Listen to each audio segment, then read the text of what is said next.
Your question is, a girl of mass 40 kg climbs a rope of 6 meter long at a constant speed in 15 second. देखो ये एक girl है, ठीक है, इसने एक रोप को क्लाइंब किया। मान लो एक रोप है, रस्सी है, और रस्सी का जो लेंथ है वो कितना है, 6 मीटर।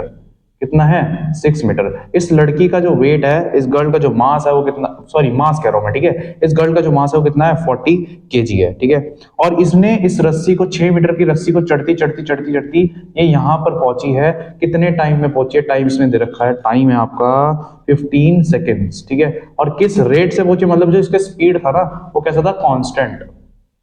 कैसा था, कांस्टेंट था। इट मींस इस लड़की ने कोई एक्सेलरेशन नहीं किया, पर इस पे जो फोर्स लग रही होगी वो इससे एक्सेलरेशन कराएगी। दैट इज कौन सा, एक्सेलरेशन ड्यू टू ग्रेविटी। आपको क्या फाइंड करना, power she expand during the climb. इसने कितनी पावर को एक्सपेंड करा होगा। पावर का फॉर्मूला होता है वर्क डन अपॉन टाइम, ठीक है।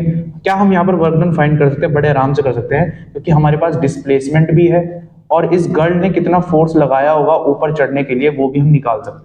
एक बात ध्यान से सुन लेना, वर्क एंड एनर्जी जो चैप्टर है क्लास 9 का, उसमें ऐसे क्वेश्चंस आते रहेंगे जब आपको किसी चीज को ऊपर की तरफ लिफ्ट करना होगा।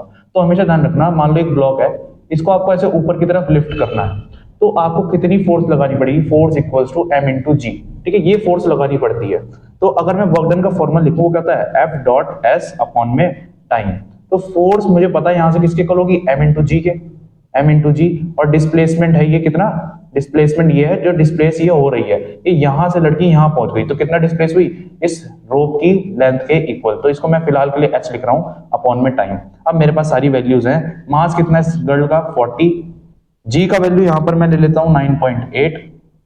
जी क्या होता है, एक्सेलरेशन ड्यू टू ग्रेविटी। इसका एक फिक्स वैल्यू होता है 9.8 मीटर पर सेकंड स्क्वायर, ठीक है। हाइट कितना था, 6 मीटर, अपॉन में टाइम कितना है, 15 सेकेंड्स, ठीक है। तो पॉइंट हटा दो यहां से और जीरो नीचे लगा दो। ये पॉइंट था ना, इस पॉइंट को मैंने हटाया, इस पॉइंट को मैंने हटाया और इंटू 10 कर दिया, ठीक है। ये गया और इसकी कटिंग शटिंग करके आपका आंसर आएगा 156.8 वॉट, ठीक है जी। क्या, वॉट, वॉट, क्योंकि आप पावर को कैलकुलेट कर रहे हो ना, पावर किसमें कैलकुलेट करी जाती है, वॉट में। अगर आप इसको किलो वाट में कन्वर्ट करना चाहते हो, डिवाइड कर देना 1000 से, बट आंसर हमें वॉट में निकालना था। That's your required answer. बस ये कंसेप्ट को ध्यान रखना, अगर आप एक चीज को लिफ्ट करना चाहते हो ऊपर की तरफ, तो आपको इतनी फोर्स लगानी पड़ेगी। तो अगर ये गर्ल ऊपर की तरफ चढ़ना चाहती है तो उसको मिनिमम फोर्स कितनी लगानी पड़ेगी, मैं कह रहा हूँ मिनिमम फोर्स वो ये होगी, ठीक है जी। चलिए।